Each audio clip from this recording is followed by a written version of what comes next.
It's Judgment Night on Channel 5. Troy Williamson defends his British Super Welterweight Championship against the pretty boy Josh Kelly.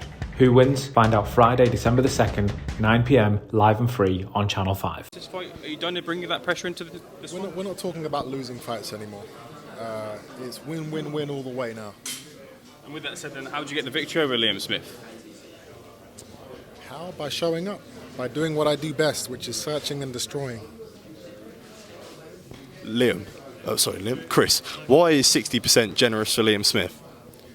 I don't believe he has the ability to trouble me in any aspect of the sport, in any aspect of the fight game.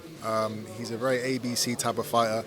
There's no tricks up his sleeve, there's no surprises, there's nothing that he's going to do which I'm not going to see coming from a million miles away. What is next for you if you get through here? Is it the biggest fights possible for you, or are you looking at world titles, challenging for the biggest fights, but also with the world titles as well? Both. World titles, big fights. Sometimes it's hard to get both. This is one of those instances where it's a huge fight, but there's no world title on the line. But it's a fight that more people are interested in than if I was fighting a Janibek, who nobody knows in the UK. But obviously, at some point, we have to get these belts. We have to hunt down these belts, and that's going to happen within the next 6 months, within the next 6 to 12 months. Chris, what do you remember about the spars with Liam? I don't remember anything. I genuinely don't. It was a long, long time ago, and I think I sparred him at Amir Khan's gym alongside his brother, and it was just another day in the office. Kell Brook's backing Liam to win this fight. Does that surprise you? It always surprises me when people say things like these are 50-50 fights and he's going to lose. But now it happens so much and so often that actually it doesn't surprise me anymore. It's just something I have to deal with. Kell is. I don't know what Kell's doing, but that's another great fight.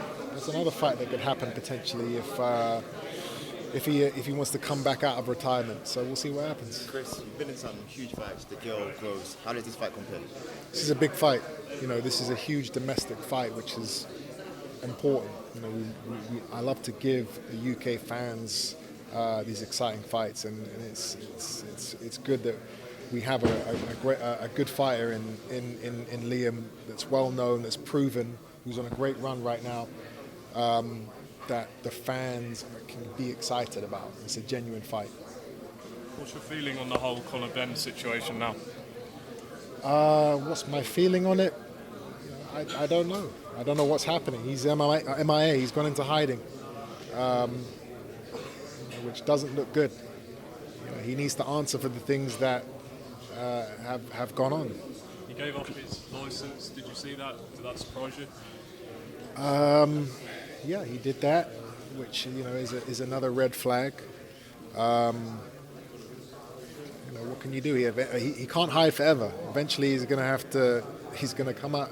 He's going to have to come out and speak to the people and answer. Chris, how do you deal when they said you've gotten down to a weight that you never was at before, for the fight to eventually not happen? That wasn't even your fault. What was your feelings going through that period, and how do you pick yourself back up again? It was horrible. And making the weight even after finding out the fight wasn't going to happen. That was tough. It was tough enough, doing it, knowing you're fighting, but when you know that there's nothing coming up from it after you make the weight, that was horrible. But I did it because I'm a man of my word, and it's something that's now fueled me. I went through a camp. I didn't fight. It made me want to get back in the ring as soon as possible. I wanted this fight to happen in December. We couldn't make that happen, so now it's happening in January, which is good because then I can fight in the summer and the winter next year. If you do fight him, would you agree to the same stipulations as before in terms of the weight and rehydration? Absolutely not. He has to come up to 160 now if he wants to fight me. He has no pulling power.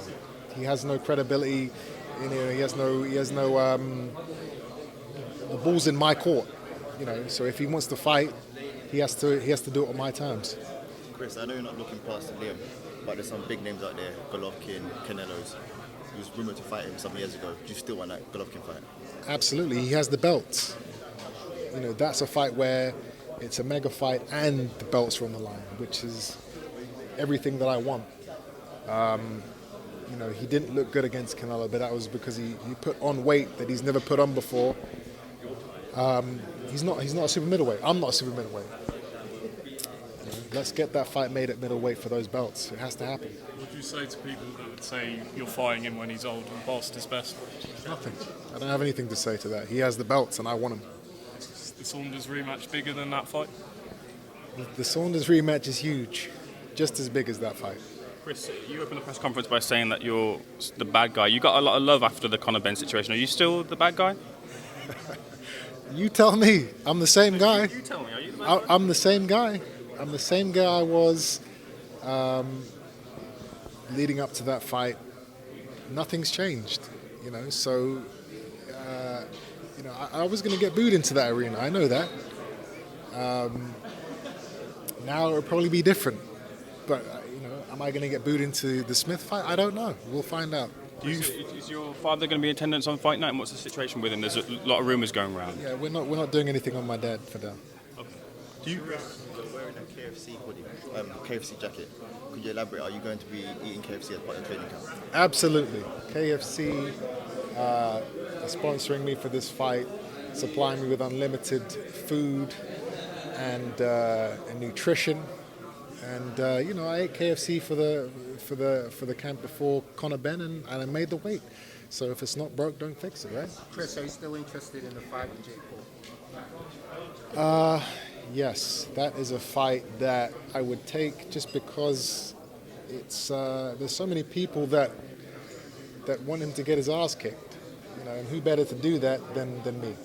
On Saunders, what did you make of him repeatedly saying that you won't become world champion? I don't make anything of it. A lot of people have said that, and it's irrelevant. All I got to do is keep winning.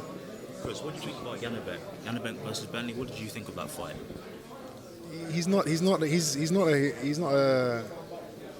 huge threat in my opinion. I wasn't impressed by the performance. He has a belt now, so that fight can happen. But I think I take care of him, in great fashion. Jake Paul seems